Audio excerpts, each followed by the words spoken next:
वो तो देखो, विधायक जी तो 8,000 करोड़ भी कह सकते हैं। देखिए, गढ़ वाली कोई बात नहीं है, ऐसा कुछ भी नहीं है। गढ़ और ये वो भजनलाल जी ने जो काम करा था उस टाइम भजनलाल जी का गढ़ था। और इनका, कुलदीप जी का या इनकी अगर बात करें तो वो कोई गढ़, इनका कोई गढ़ नहीं है। प्रदीप जी मेरे भाई हैं, बड़े हैं मुझसे, उन्होंने बहुत जी तोड़ मेहनत करी। काड़ू पंडित जी हैं, उन्होंने जी तोड़ मेहनत करी। हमारे नांदड़ी से हैं संजय जौहर जी, उन्होंने जी तोड़ मेहनत करी। कासनिया जी हैं, भूपेंद्र कासनिया जी, उन्होंने बड़ी मेहनत करी। बहुत से ऐसे मेरे साथी हैं, कुक्की मेरे भाई हैं, कुक्की जी ने बहुत मेहनत करी। इन्होंने, उनकी हत्या करी है कांग्रेस ने, और उनका भी बदला मैं इस चुनाव में कांग्रेस का जो उम्मीदवार जिन्होंने बनाया है, इसकी जमानत जब्त करवा के, और जनता का उनका बदला इस कैंडिडेट से लूंगा। जो कैंडिडेट इन्होंने बाहरी कैंडिडेट उतारा है उससे लूंगा मेरे भाइयों का बदला, और जो मेरी जनता के साथ धोखा हुआ है उसका बदला मैं बीजेपी से इनका जो उम्मीदवार है उसको हरा के लूंगा। नमस्कार साथियों, आज पहुंचे हैं आदमपुर हलके के अंदर। विधानसभा चुनाव जो शुरू हो चुके हैं तो सभी पार्टियों ने अपनी टिकट है जो कन्फर्म कर दी है। तो आज हमारे साथ है आदमपुर से आम आदमी पार्टी के जो उम्मीदवार है भूपेंद्र सिंह बेनीवाल। इनको आम आदमी पार्टी की टिकट मिली है, तो चलिए इनसे बात करते हैं, इनके विचार सुनते हैं। नमस्कार जी। नमस्कार जी, आपको भी, आपके जितने दर्शक हैं उनको सबको मेरा नमस्कार। तो आम आदमी पार्टी से सबसे पहले आप कब से जुड़े हैं? मेरे को 10 साल हो गए जी, 2014 से, और अब 24 आ गया। 10 साल से आम आदमी पार्टी, केजरीवाल जी की जो नीतियां हैं उनसे प्रभावित होके, और 2010 में मैंने ज्वाइन करी थी। और आज इतना जो उन्होंने मैंने यहाँ पे आम आदमी पार्टी के लिए संघर्ष किया, उस संघर्ष को देखते हुए मुझे पार्टी ने एक आम घर के परिवार के सदस्य को इतना लायक समझा, और पार्टियों की तरह नहीं जो खून पसीना बहा के, जो दूसरी पार्टी का जो चल रहा है, जो लोग खून पसीना बहाने वाले कार्यकर्ता हैं उनको दरकिनार कर दिया जाता है, और जो सिफारशी होते हैं, पैराशूट जिनको बोलते हैं अपनी यहाँ के जो भाषा में, पैराशूट के द्वारा जिनका कोई लेना देना नहीं होता, वो लोग टिकट लेके आ जाते हैं।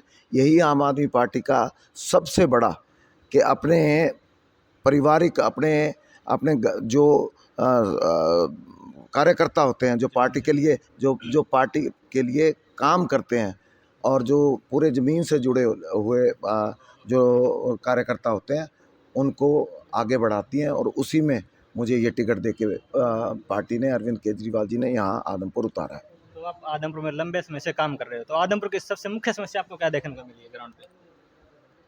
देखिए भाई, सब समस्याएं हैं। समस्या यहाँ पे कोई, आप ये पूछो कि आदमपुर में आपने काम क्या देखा।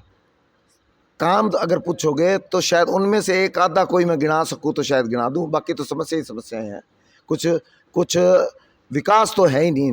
विकास का नाम तो यहाँ पे अगर ले लो तो शायद आपको जनता क्या, भगवान भी पाप के भागीदारी हो जाओगे आप। यहाँ के विधायक तो कह रहे यार 100 करोड़ के काम तो हमने करवा दिए और पेंडिंग और भी काम, इसके बारे में नहीं, वो तो देखो, विधायक जी तो 8,000 करोड़ भी कह सकते हैं। विकास अगर किसी को दे, अभी मैं आपको बताता हूँ कि अभी 3-4 दिन पहले जब मैंने परसों नॉमिनेशन करा था, तो नॉमिनेशन के दौरान यहाँ पे हमारे पंजाब से मिनिस्टर आए थे, तो वो बड़े हैरान हुए ये देख के कि अच्छा, ये आदमपुर मंडी है जो चौधरी भजनलाल जी की, जो हम सुना करते थे, ये वही मंडी है कि कोई और मंडी है। तो मैंने उनको बताया, मैंने कहा जी ये मंडी तब हुआ करती, लेकिन उनके बेटा जी ने, कुलदीप जी ने, और ये भव्य जी बेचारे, उनको तो कुछ ज़्यादा ज्ञान नहीं है। वो चलो किसी कारण से 2-2.5 साल पहले हमारे विधायक हैं, और उनको तो ज़्यादा ज्ञान नहीं है। लेकिन कुलदीप जी ने यहाँ भजनलाल जी के बाद नाम जरूर ले लेते हैं, उनके नाम लेके वोट लेने का वो काम करते हैं। भजनलाल जी का एक भी गुण उनमें नहीं है। विकास, सड़कों का बात आप कर लो, अस्पतालों की आप बात कर लो, स्कूलों की आप बात कर लो, इनमें अगर आप देखोगे, अपने सरकारी स्कूल देखोगे, अस्पताल देखोगे, तो जहाँ पे टीचर पूरे नहीं है, अध्यापक जिन अपने स्कूलों में स्कूल हैं तो अध्यापक नहीं है, अध्यापक है तो स्कूल नहीं है, और अस्पतालों का बहुत बुरा हाल है, सड़कों का बहुत बुरा हाल है, किसानों का हर महीने आप किसानों का अगर देखोगे हर महीने हिसार डीसी ऑफिस के सामने धरना होता है। आप बेरोजगारी को लेके बात करोगे तो अपने युवा 2 लाख युवा बेरोजगार हैं और कुछ हो ही नहीं रहा। अब मैं आपको ज़्यादा कुछ कहूँगा तो मुझे खुद को बताते हुए भी शर्म आ रही है। चलो ये तो बात हो गई विकास की। तो आदमपुर के जो सबसे हॉट सीट माना जाता है हरियाणा की, भजनलाल का गढ़ माना जाता है, तो इसको कैसे टक्कर दे पाएंगे आप? देखिए गढ़ वाली कोई बात नहीं है, ऐसा कुछ भी नहीं है गढ़। और ये वो भजनलाल जी ने जो काम करा था उस टाइम भजनलाल जी का गढ़ था। और इनका कुलदीप जी का या इनकी अगर बात करें तो वो कोई गढ़, इनका कोई गढ़ नहीं है। इनको पिछली बार विधायक इसलिए बना जब आज से 2.5 साल पहले जब चुनाव हुआ था, जो बाई इलेक्शन हुआ था, उसमें भव्य जी को इसलिए वोट दी थी कि लोगों ने सोचा कि इन्होंने, क्योंकि ये हमेशा ही कहते आए हैं कि हम कभी पावर में नहीं रहे, कभी पावर में नहीं रहे, तो जैसे ही इन्होंने बीजेपी सरकार में नहीं रहे, जैसे ही बीजेपी सरकार के ये नुमाइंदे बने, तो लोगों ने ये सोचा कि शायद वो कुछ गुण जो भजनलाल जी के नाम पे ये वोट लेते हैं, तो वो शायद कुछ गुण इनके देखने को मिल जाएं। तो 2.25 साल वो देखने के लिए इनको चुना था, तब इनको वोट मिले थे और तब ये विधायक बने थे। अभी पीछे जो बाई इलेक्शन हुआ, अभी जो पिछले लोकसभा के चुनाव हुए, लोकसभा के चुनाव में आपने जो कि जिसमें आम आदमी पार्टी और कांग्रेस पार्टी इकट्ठी लड़ी थी, महागठबंधन था, तो उस गठबंधन के तहत आप देखोगे कि 9-10 हज़ार से यहाँ कांग्रेस जीत के निकली थी। अगर इतना ही काम करा होता, विकास करा होता, तो यहाँ तो कुलदीप जी कह दें, अपना हमारे जो विधायक है भव्य जी कह दें कि हमने काम करा था और काम के नाम पे हमें वोट मिले हों। वोट कहाँ मिले फिर? यहाँ से 9-10 हज़ार से अगर काम करा होता और विकास करा होता तो यहाँ से बीजेपी के कैंडिडेट रणजीत सिंह जीत के निकलते। आदमपुर विधानसभा से 9-10 हज़ार से। अब ये बहाने बनाएंगे कि उधर खट्टर साहब ने कुछ कह दिया था, उन्होंने कुछ कर दिया था, उस वजह से वोट नहीं आए। ऐसा कुछ भी नहीं था, ये इनके कारनामे हैं, ये कुलदीप जी के विधायक जी के कारनामे हैं जिनसे लोग नाराज़ थे, जिनसे बीजेपी को भारी झटका लगा और बीजेपी को लोगों ने इनके कारनामों की वजह से यहाँ रणजीत सिंह जी को हारना पड़ा। तो बात करते हैं मुख्य विपक्षी पार्टी जो कांग्रेस है, उसके चर्चे चल रहे हैं कि यहाँ से डम्मी कैंडिडेट उतार दिया उन्होंने कुलदीप भव्य सिंह को जिताने के लिए। इसके बारे में क्या कहना? देखिए भाई साहब, ये पार्टियाँ, अब आप जैसी कोई भाई पत्रकार का मैंने इंटरव्यू देखा था फेसबुक पे, जिसमें जयप्रकाश जी बोल रहे थे, बड़े चौड़े होके बोल रहे थे। जब आप जैसे किसी भाई ने उनसे सवाल करा कि जी आपके ये जो कार्यकर्ता हैं, वर्कर हैं, ये दिन रात करके आपको जिताया है, खून पसीना इन्होंने एक करा है, इन्होंने कांग्रेस के लिए बहुत मेहनत करी है, तब आप यहाँ से जीते हैं। उस बात को उन्होंने माना कि मेरे इन कार्यकर्ताओं ने, मेरे इन भाइयों ने मेरे लिए जी तोड़ दिन रात मेहनत करी। तो दूसरा उनका सवाल था कि आप इनमें से फिर किसकी टिकट की सिफारिश करेंगे। तो मुझे याद है जयप्रकाश जी ने ये कहा कि मैं किसी की सिफारिश नहीं करूँगा, कि हमारी बहुत बड़ी पार्टी है, सर्वे के आधार पे कांग्रेस पार्टी टिकट देगी और जिसका नाम सर्वे में आएगा उसको टिकट मिलेगी। इन्होंने अपने जो कार्यकर्ता, जिसको टिकट मिली उसने तो अप्लाई नहीं किया था, उसका तो कोई नाम ही नहीं था। मैं उसी पे आ रहा हूँ। इन्होंने अपने कार्यकर्ताओं के साथ, अपने जो सिपाही थे, कर्मठ सिपाही थे, जिन्होंने कांग्रेस पार्टी खड़ी की, उनकी हत्या करी है इन्होंने, हत्या। उन्होंने उनके साथ विश्वासघात किया है। प्रदीप जी मेरे भाई हैं, बड़े हैं मुझसे, उन्होंने बहुत जी तोड़ मेहनत करी। कालू पंडित जी हैं, उन्होंने जी तोड़ मेहनत करी।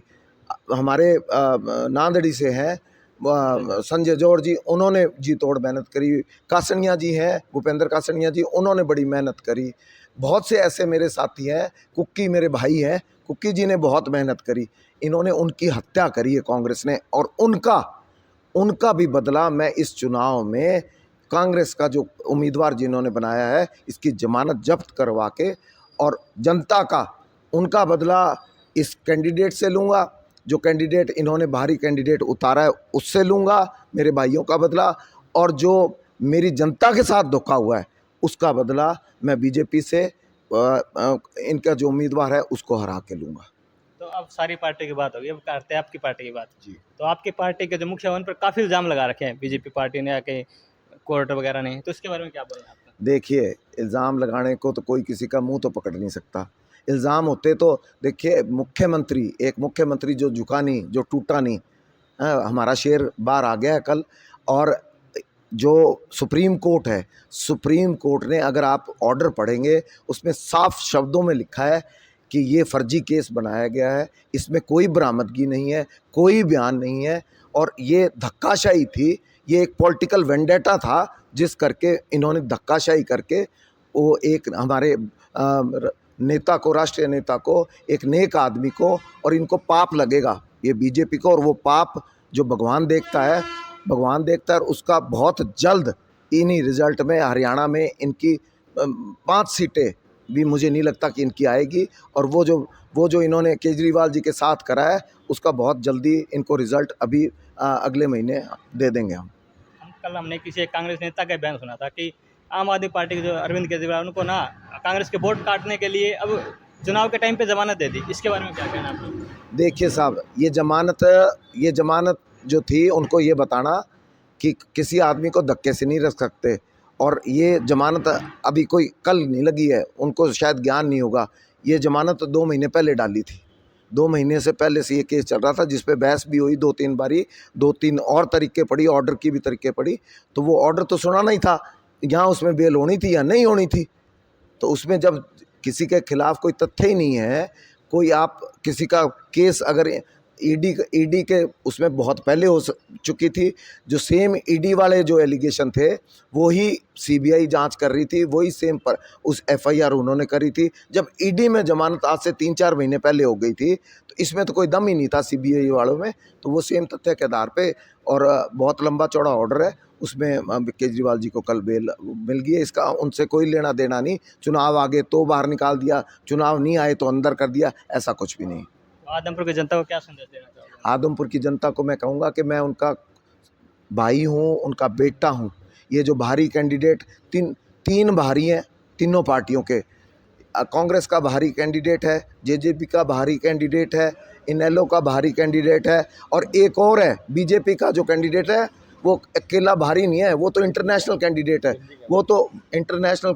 वो तो इंग्लैंड और कहीं कहीं बाहर रहते हैं, और यहाँ पे दिखते हैं चुनावों के टाइम।